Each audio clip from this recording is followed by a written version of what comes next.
ஆண்டவராகிய இயேசு கிறிஸ்துவின் நாமத்தில் காலை வாழ்த்துக்கள். இன்றைய மன்னா, இயேசுவானவர் தேவனுடைய குமாரன் என்று அறிக்கை பண்ணுகிறவன் எவனோ அவனில் தேவன் நிலைத்திருக்கிறார், அவனும் தேவனில் நிலைத்திருக்கிறான். 1 யோவான் 4:15. இந்த மாதம் முழுவதும் நிலைத்திருங்கள் நிலைத்திருங்கள் நிலைத்திருங்கள் என்று சொல்லி நாம் பார்த்தோம். ஒவ்வொரு நாளும் ஒவ்வொரு காரியத்திலே நாம் நிலைத்திருக்க வேண்டும் என்று சொல்லி நாம் பார்த்தோம். இன்றைக்கு ஆண்டவரை கர்த்தர் என்று அறிக்கை பண்ணுகிறவன் அவரில் நிலைத்திருக்கிறான், நம்மில் அவர் நிலைத்திருக்கிறாராம். பார்த்தீங்களா?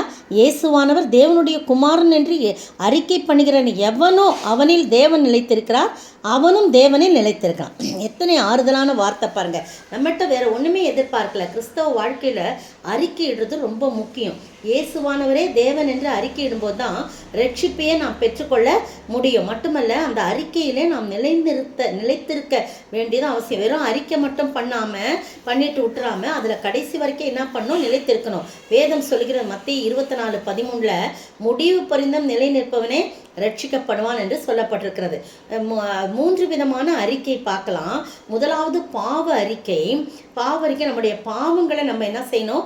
அறிக்கையிடணும். அப்போது பாவங்களை நாம் அறிக்கையிட்டால் பாவங்களை நமக்கு மன்னித்து எல்லா அநியாயத்தையும் நீக்கி நம்மை சுத்திகரிப்பதற்கு அவர் உண்மையும் நீதியும் உள்ளவராய் இருக்கிறார் என்று சொல்லி நாம் ஸ்ட்ராங்காக இருக்கணும். 1 யோவான் 1:9 சொல்லப்பட்டிருக்கு.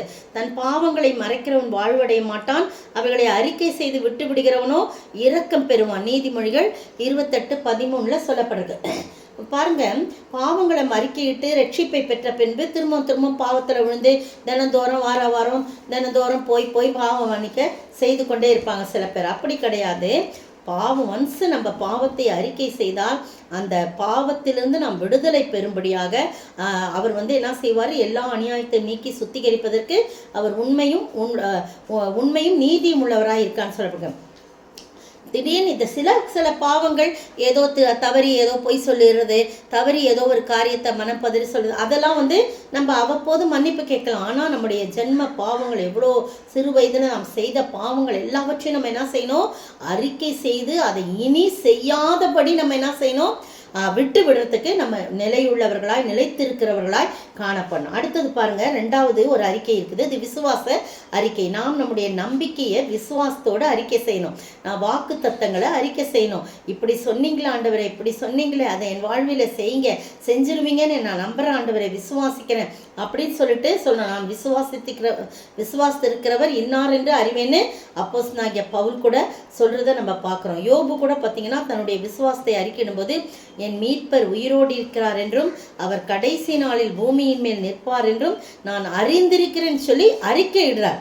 அதே மாதிரி அவருடைய வாழ்க்கையில பாருங்க எவ்வளவு பெரிய காரியம் நடந்தது. அந்த விசுவாச அறிக்கை, அவருடைய வாயினாலே பாவம் செய்யாதபடி விசுவாசத்தை அறிக்கை செய்த பண்ணாலே இரட்டத்தனையான ஆசீர்வாதத்தை பெற்றுக்கொண்டா. அந்த அறிக்கையிலே அவர் நிலைத்திருந்தார். அதுதான் ரொம்ப முக்கியம். நிலைத்திருந்தார். நீதி உண்டாக இருதயத்தில் விசுவாசிக்கப்படும், ரட்சிப்புண்டாக வாயினாலே அறிக்கை பண்ணப்படும் சொல்லி ரோமர் 10:10 சொல்லப்படும். 3வது ஒரு அறிக்கை, இதுதான் ரொம்ப முக்கியமான அறிக்கை. அந்த அறிக்கை கர்த்தரிலே நாம் நிலைத்திருக்க செய்யும் அறிக்கை. அது என்ன அப்படின்னா, இயேசுவானவர் தேவனுடைய குமாரன் என்று அறிக்கை பண்ணோம். அந்த அறிக்கை ரொம்ப முக்கியமானதான். இப்பொழுது நம்ம வாசித்த நம்முடைய தியான வசனமாக இருக்கு. ஒரு நாள் சீஷர்களை பார்த்து இவங்கெல்லாம் என்னை யார் என்று சொல்கிறாங்க அப்படின்னு சொல்லி கேட்குறாரு ஆண்டவர். அப்போ ஒருத்தர் எலியான்றாங்க, ஒருத்தர் மோசேன்றாங்க. இப்படிலாம் ஒருத்தர் ஒன்று சொல்கிறத நம்ம பார்க்குறோம். மத்தேயு 16:16 பார்த்தீங்கன்னா அங்கே ஆண்டவர் கேட்குறாரு, அப்போனா நீங்கள் என்னை யார் என்று சொல்லுகிறீர்கள் அப்படின்னு கேட்ட உடனே சீமோன் பேதுரு என்ன சொல்கிறாரு அப்படின்னு சொல்லும்போது, பிரதியுத்தரமாக நீர் ஜீவனுள்ள தேவனுடைய குமாரனாகிய கிறிஸ்து என்று நான் அறிவேன்னு சொல்கிறார். நீங்கள் அப்படி பார்த்தீங்கன்னா அப்படியே உடனே இயேசு அவனை நோக்கி, யோனாவின் குமாரனாகிய சீமோனே, நீ பாக்கியவான், மாம்சமோ இரத்தமோ உனக்கு இதை வெளிப்படுத்தலை, பரலோகத்தில் இருக்கிற என் பிதா தான் உனக்கு இதை வெளிப்படுத்தியிருக்கான்னு சொல்லி அவ்வளோ ஒரு மகிழ்ச்சியாக ஆண்டவருக்கு இயேசு கிறிஸ்துக்கு ஆயிடுச்சு. அப்போ என்ன சொல்கிறாரு? மேலும் உனக்கு நான் சொல்கிறேன், நீ பேதுருவாய் இருக்கிறார், இந்த கல்லின் மேல் என் சபையை கட்டுவேன், பாதாளத்தின் வாசல்கள் அதை மேற்கொள்வதில்லை. பரலோக ராஜ்யத்தின் திறவுகோள்களை நான் உனக்கு தருகிறேன். பூலோகத்தில் நீ கட்டுகிறது எதுவோ அது பரலோகத்தில் கட்டப்படும். நீ பூலோகத்திலே நீ கட்டவிழ்ப்பது எதுவோ அது பரலோகத்திலும் கட்டவிழ்க்கப்படும் சொல்லி சொல்கிறார். ஏன்னா தாம் கிறிஸ்துவாகிய இயேசு என்று ஒருவருக்கும் சொல்லாதபடிக்கு தம்முடைய சீஷர்களுக்கு கட்டளையிடுறார். அதை பாருங்க, நீ எனக்கு தெரியும் ஆண்டவரே, நீ ஜீவனுள்ள தேவனுடைய குமாரனாகிய கிறிஸ்து. அதுக்கு முன்னாலாம் இயேசு மட்டும்தான் இருந்துச்சு. அவர் உயிர் தெழுந்த பிறகுதான் இயேசு கிறிஸ்து அப்படின்னு சொல்லி நம்ம பார்க்குறோம். நீங்கள் எடுத்து வாஸ்து பார்த்தீங்கன்னா தெரியும். அதுக்கு முன்னால் இயேசுவானவர், இயேசு அப்படின்னு தான் இருக்கும். நீங்கள் புதிய ஏற்பாட்டில் 4 சுவிசேஷத்துலையும் பார்த்தீங்கன்னா அதுக்கு பிறகு தான் உயிரோடு எழுந்ததாக இயேசு கிறிஸ்துவாக அவர் முதல்ல என்ன பண்ணிட்டா, அந்த சீமோனை அறிக்கை செய்கிறான். நீங்கள் என்னை யார்? சிலர் எலியான்றாங்க, யோவான் ஸ்நானன்றாங்க, எரேமியா தீர்க்கதரிசின்றாங்க, இப்படிலாம் சொல்கிறாங்க ஆண்டவர். அப்போ தான் ஆண்டவர் சொல்கிறார், நீங்கள் என்னை யாருன்னு சொல்கிறீங்கப்பா, என் கூடவே இருக்கிறீங்க. நம்ம தான் சீமோன் பேதுரு டக்குன்னு சொன்னதுனால அவனுக்கு பரலோகத்தின் திறவுகோள்களை கொடுத்து அவனுக்கு அதிகாரத்தை கொடுக்குறார் ஆண்டவர். பாருங்கள், அவர் மனம் மகிழ்ந்தார். அவன் அப்படி சொன்ன உடனே அவருடைய மனம், இயேசுடைய மனம் மகிழ்ந்தது.